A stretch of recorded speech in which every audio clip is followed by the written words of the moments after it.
We are looking at Pentagon officials this morning who say China has declined a U.S. request for Defense Secretary Lloyd Austin to meet with Beijing's new defense minister on the sidelines of the Shangri-La dialogue in Singapore this week.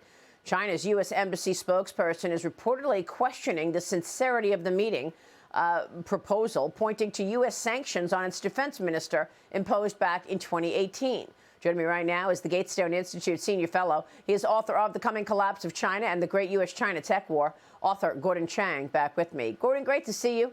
Thanks very much. Well, here we go again. Communist China snubbing the U.S.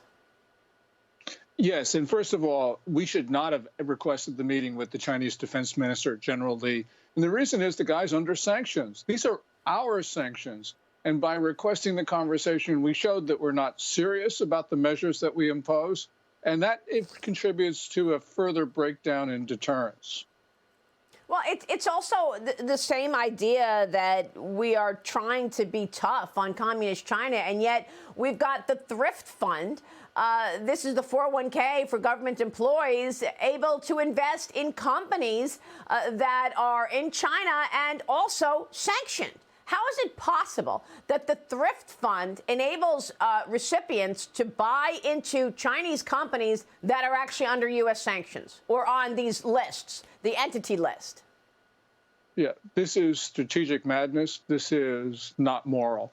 We're having U.S. service members invest in companies, as you say, that are on the Commerce Department's entity list. These are companies that are configuring the Chinese military to kill Americans. And it's unspeakable, Maria. I just don't know what to say. But the Biden administration is opposed to preventing investment into these companies by federal employees, including our service members. I just don't understand this at all. I mean, they won't even call China an adversary, Gordon. You know that. The Biden administration constantly calls China a competitor. And then last week, you had Communist China pushing back on Micron technology, putting export controls in place for semiconductors made by Micron. Now, Commerce Secretary Gina Raimondo says, she said over the weekend that the U.S., quote, won't tolerate China's ban on Micron chips, calling the import restrictions economic coercion. Meanwhile, China's finance ministry announced today it plans to extend tariff exemptions for some imported U.S. products until the end of the year. The deputy U.S. trade representative says that the Biden administration is conducting its review of U.S. tariffs on Chinese goods from, quote, an analytical perspective, not base casing any breakthroughs in the U.S.-China trade relationship as part of it. Gordon, your reaction to all of this, it feels like too little too late. The U.S. is not doing anything to meet China's provocations. Yeah, certainly. When the Chinese hear our Commerce Secretary Raimondo say, well, this is not tolerable, referring to the Micron ban, the Chinese just laugh. The question is, what will the United States do to impose costs on China for banning Micron? And the reason why this is important is because that security review that Beijing said that it conducted on Micron products, that was bogus from every indication. And so really what we have is another test of political will. It's another test that if history continues, the Biden administration will fail, which means the Chinese will continue bad behavior. That's because we allow it to. This really is a very bad dynamic for us. Well, you also have China continuing to have most favored nation status when it comes to trade. We've got that enormous deficit on trade with China, and yet we don't hear any real efforts to remove the most favored trade status, do we? No, we don't. And here again, this is not a question of, we have a deficit with China. The reason this is important is because we have a deficit with China because of predatory trade practices that violate China's obligations to us. And we have the theft of U.S. intellectual property to the tune of hundreds of billions of dollars a year. And that's the reason why we have those Section 301 tariffs on China. Yes, the Biden administration has a statutory obligation to review them after the 4-year period.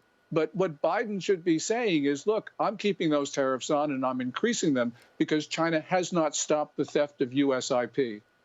Yeah. And especially after the surveillance balloon that Communist China flew into America, there's been no accountability there. You would think that the U.S. would demand an explanation for that surveillance balloon. Instead, it's like we're begging to meet their defense minister. Yes, and as Reuters reported, right after that balloon, the State Department postponed imposing costs on China because they didn't want to raise the temperature. So China engages in dangerous behavior. And what do? They get the United States to back down on things that we should be doing.